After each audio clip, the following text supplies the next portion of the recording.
And every hill and mountain shall be made low, the rough places will be made plain, and the crooked places will be made straight. And the glory of the Lord shall be revealed, and all flesh shall see it together.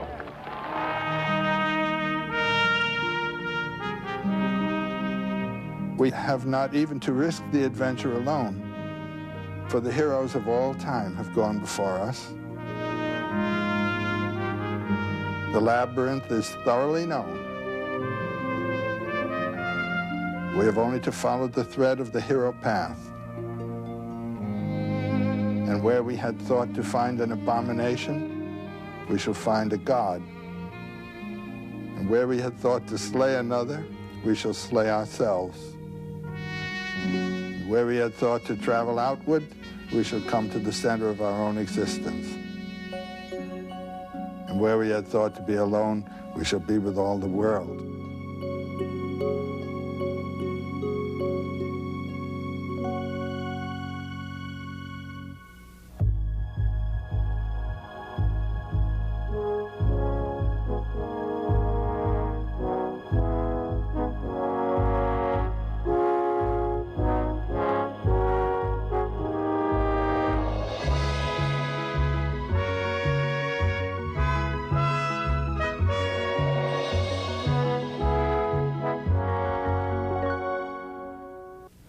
Joseph Campbell believed that everything begins with a story. So we begin this series with Joseph Campbell with one of his favorites.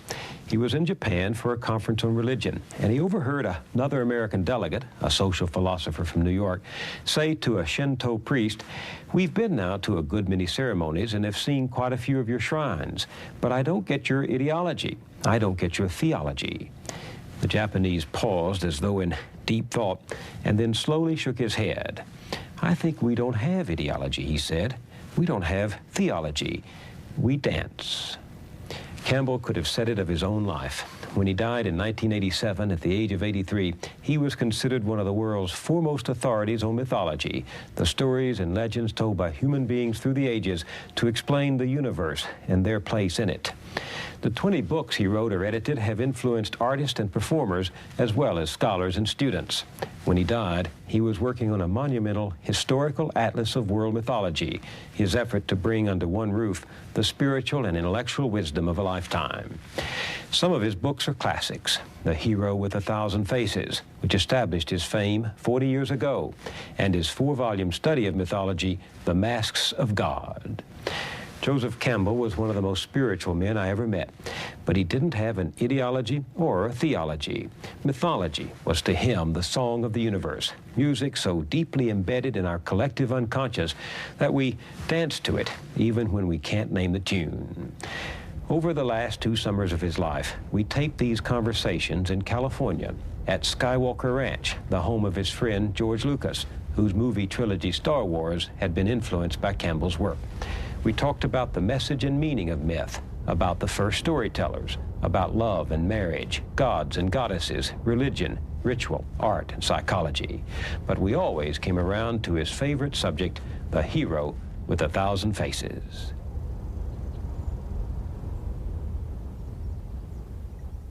Why the hero with 1,000 faces?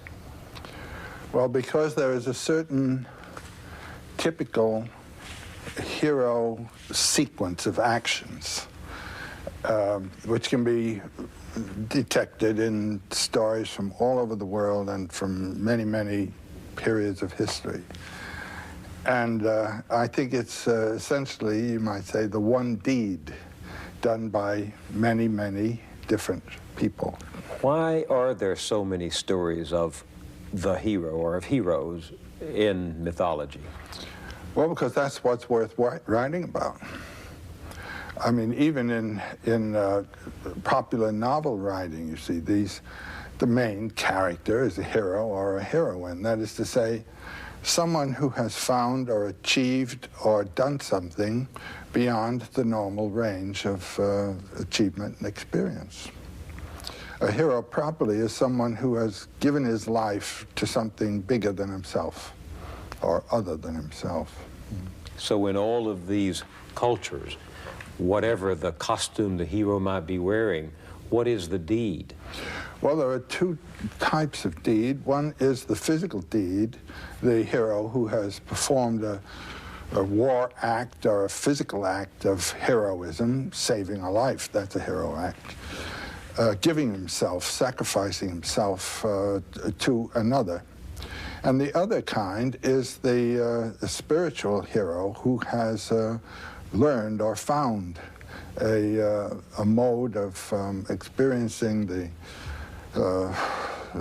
supernormal range of human spiritual life, and then come back and communicated it.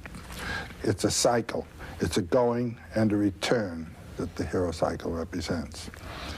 But then this can be seen also in the simple initiation ritual, where a child has to give up his childhood and become an adult, has to die, you might say, to its infantile personality and psyche, and come back as a self-responsible adult.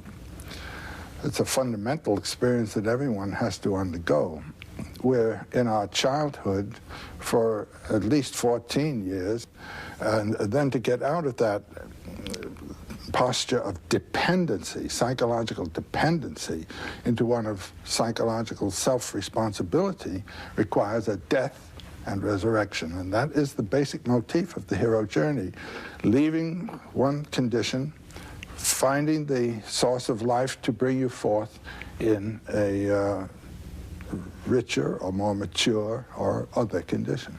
So that if we happen not to be heroes in the grand sense of redeeming society, we have to take that journey ourselves spiritually, psychologically, inside us. That's right.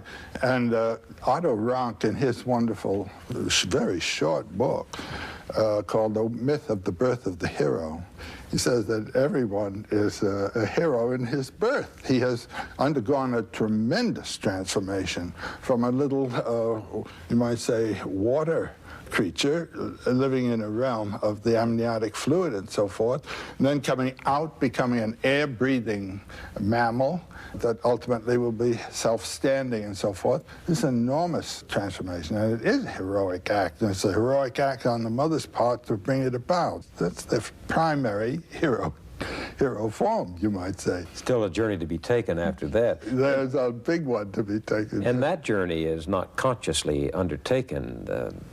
Do heroes go out on their own initiative? Well, they're both kinds. A very common one that appears in Celtic myths of someone who has followed the lure of a deer or animal that he has been following, and then carries him into a range of forest and landscape that he's never been in before. And then the animal will undergo a transformation and become the queen of the fairy hills or something like that. That is one of not knowing what you're doing. You suddenly find yourself in full career of an adventure. There's another one where one sets out responsibly and intentionally to perform the deed.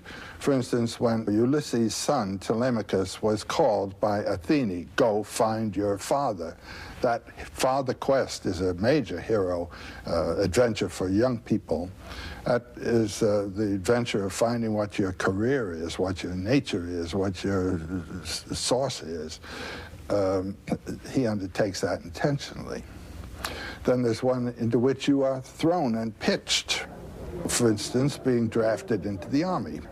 You didn't intend it, they are in. You're in another transformation. You've undergone a death and resurrection. You put on a uniform. You're another creature. So does the heroism have a moral objective? The moral objective is that of saving a people or saving a person or saving an idea. He is sacrificing himself for something. That's the morality of it. Now, you, from another position, might say that something was something that should not have been realized, you know. That's a judgment from another side. Mm-hmm. But it doesn't destroy the heroism of what was done. Absolutely not. Well, that's a different angle on heroes than I got when I was reading, as a young boy, the story of Prometheus going after the fire and bringing it back and benefiting humanity and suffering for it. I mean, Prometheus brings fire to mankind and consequently civilization. That's, by the way, a universal theme. Oh, it is? The hero, the fire theft theme usually with a relay race after it. Often it's blue jay or woodpecker or something like this that steals the fire and then passes it on to something else and something else, one animal after another. And they're burned by the fires as they're carrying it on, and that accounts for the different colorings of animals and so forth. It's a worldwide myth, the fire theft. Do these stories of the hero vary from culture to culture? Well, it's the degree of the illumination that, or action that makes him different. There is a typical early culture hero who goes around slaying monsters. Now that is in the period of history when man is shaping his world out of a wild, savage, unshaped world.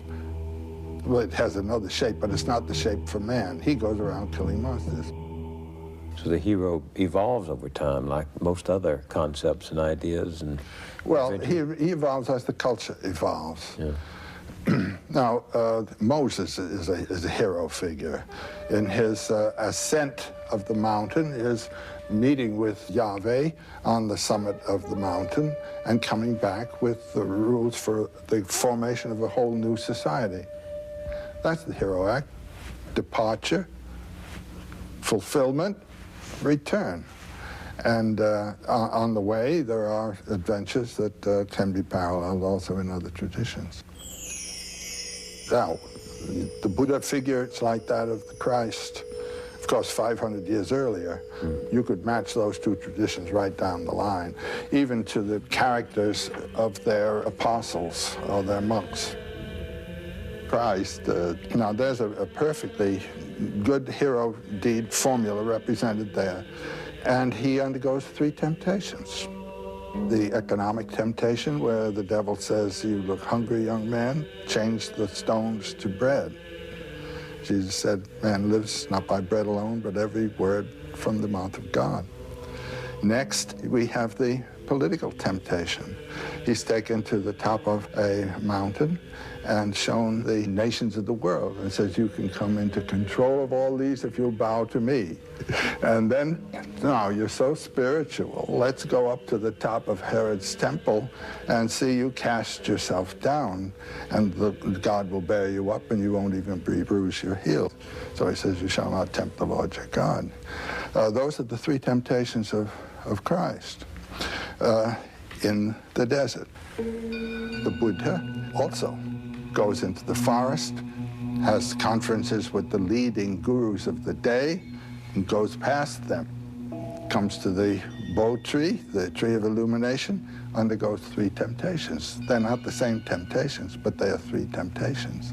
And one is that of lust, another is that of fear, and another is that of social duty, doing what you're told. And then both of these men come back and they choose disciples who help them establish a new way of consciousness in terms of what they have discovered there. These are the same hero deeds. These are the spiritual hero deeds. Moses, the Buddha, Christ, Muhammad literally, and we know this about him. He was a camel caravan master, but he would leave his home and go out into a little mountain cave that he found and meditate and meditate and meditate and meditate. And one day a voice says, "Write," and we have the Quran, you know. It's an old story. Sometimes it seems to me that we ought to feel pity for the hero instead of admiration. So many of them have sacrificed their own needs. They all have. And very often what they accomplish is shattered by the inability of the followers to see. Yeah. You come out of the forest with gold and it turns to ashes. That's another motif that occurs. In this culture of easy religion, cheaply achieved, it seems to me we've forgotten that all 3 of the great religions teach that the trials of the hero journey are a significant part of it, that there's no reward without renunciation and without a price. The Quran speaks, do you think that you shall enter the garden of bliss without such trials as come to those who passed before you? Well, if you realize what the real problem is, and that is of losing primarily thinking about yourself and your own self-protection, losing yourself, giving yourself to another. That's what a trial in itself, is it not? Mm-hmm. There's a big transformation of consciousness that's concerned. And what all the myths have to deal with is transformation of consciousness. That you're thinking in this way, and you have now to think in that way. Well, how is the consciousness transformed? By the trials. The test that the hero Tests undergoes. or certain illuminating revelations. Trials and revelations are what it's all about. Well, who in society today is making any heroic myth at all for us? Do movies do this? Do movies create hero myths? I don't know. Now, my experience of movies, I mean, the significant experience I had of movies was when I was a boy, and they were all really movies. They weren't talkies, they were black and white movies. And I had a hero figure who meant something to me, and he served as a kind of model for myself in my physical character, and that was Douglas Fairbanks. I wanted to be a synthesis of Douglas Fairbanks and Leonardo da Vinci. That was my idea. But those were models, were roles that came to me.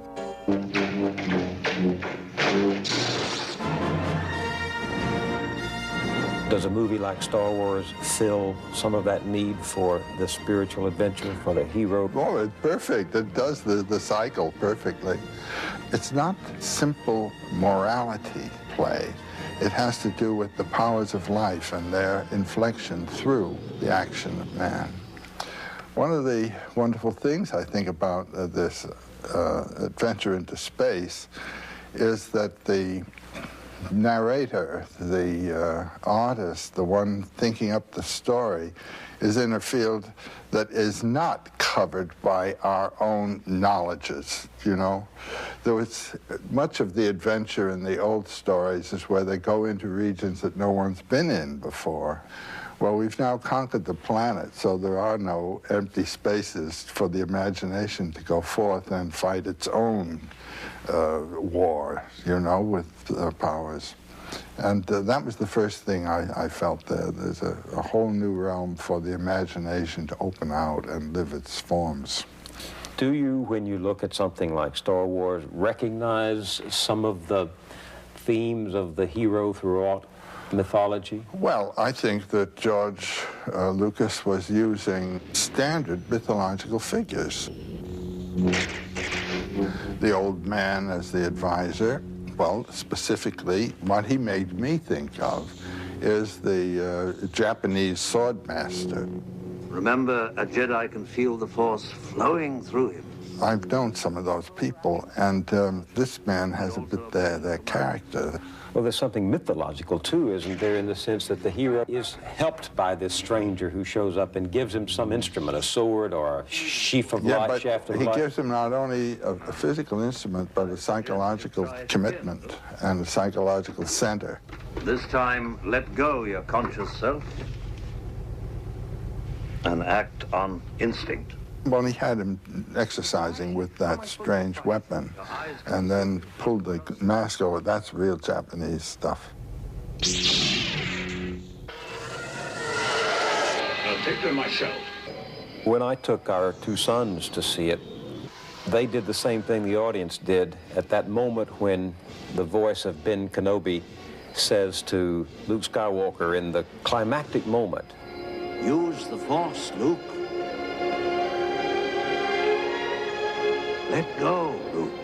The audience broke out into elation, into applause. Well, you see, this thing communicates.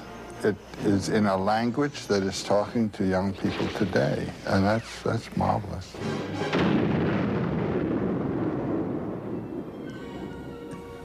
So the hero goes for something. He doesn't just go along for the ride. He's not a mere adventurer. Well, a serendipitous adventure can take place also. You know what the word serendipity comes from? It comes from the Sanskrit, Serendvipa, the Isle of Silk, which was formerly the name of Ceylon. And it's a story about a family that's just rambling on its way to Ceylon, and all these adventures take place. So you can have the serendipitous adventure as well. Is the adventurer who takes that kind of trip a hero in the mythological sense? He is ready for it. This is a very interesting thing about these mythological themes. The achievement of the hero is one that he is ready for, and it's really a manifestation of his character. And it's amusing the way in which the landscape and the conditions of the environment match the readiness of the hero. The adventure that he's ready for is the one that he gets. Look, I ain't in this for your revolution, and I'm not in it for you, Princess. I expect to be well paid. The mercenary, Solo, begins as a mercenary and ends up as a hero. He was a very practical guy, a materialist in his character, at least as he thought of himself, but he was a compassionate human being at the same time and didn't know it. The adventure evoked a quality of his character that he hadn't known he possessed. I love you. I know. He thinks he's an egoist, he really isn't. And that's a very lovable kind of human being, I think, and there are lots of them functioning beautifully in the world. They think they're working for themselves, very practical and all, but no, there's something else pushing them.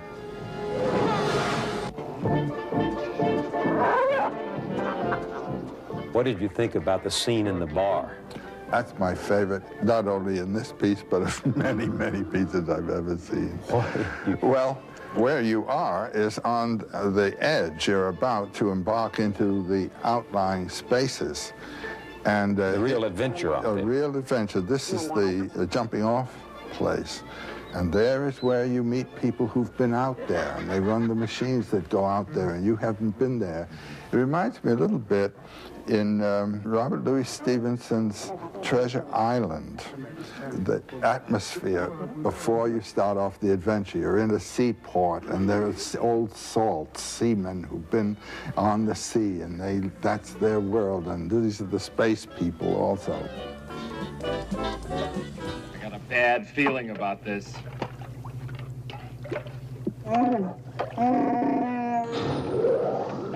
The walls are moving. Don't just stand there, try and brace it with something. But my favorite scene was when they were in the garbage compactor and the walls were closing in, and I thought, that's like the belly of the whale that Joe That's Campbell... what it is. Yeah, that's where they were. Yeah, they're down in the belly of the whale. What's the mythological significance of the belly? It's the descent into the dark. Jonah in the whale. I mean, that's a standard motif of going into the whale's belly and coming out again. Why must the hero do that? The whale represents the personification, you might say, of all that is in the unconscious. In reading these things psychologically, water is the unconscious. The creature in the water would be the dynamism of the unconscious, which is dangerous and powerful and has to be controlled by consciousness. The first stage in the hero adventure, when he starts off on adventure, is leaving the realm of light, which he controls and knows about, and moving toward the threshold. And it's at the threshold that the monster of the abyss comes to meet him. And then there are 2 or 3 results. One, the hero is cut to pieces and descends into the abyss in fragments to be resurrected, or he may kill the dragon power, as Siegfried does when he kills the dragon, but then he tastes the dragon blood. That's say he has to assimilate that power. And when Siegfried has killed the dragon and tasted the blood, he hears the song of nature. He has transcended his humanity, you know, and associated himself with the powers of nature, which are the powers of our life, from which our mind removes us. You see, this thing up here, this consciousness thinks it's running the shop. It's a secondary organ. It's a secondary organ of a total human being, and it must not put itself in control. It must submit and serve the humanity of the body. Join me, and I will complete your training. When it does put itself in control, you get this father, the man who's gone over to the intellectual side. I'll never join you! If you only knew the power of the dark side. He isn't thinking or living in terms of humanity, he's living in terms of a system. And this is the threat to our lives. We all face it. We all operate in our society in relation to a system. Now, is the system going to eat you up and relieve you of your humanity? Or are you going to be able to use the system to human purposes?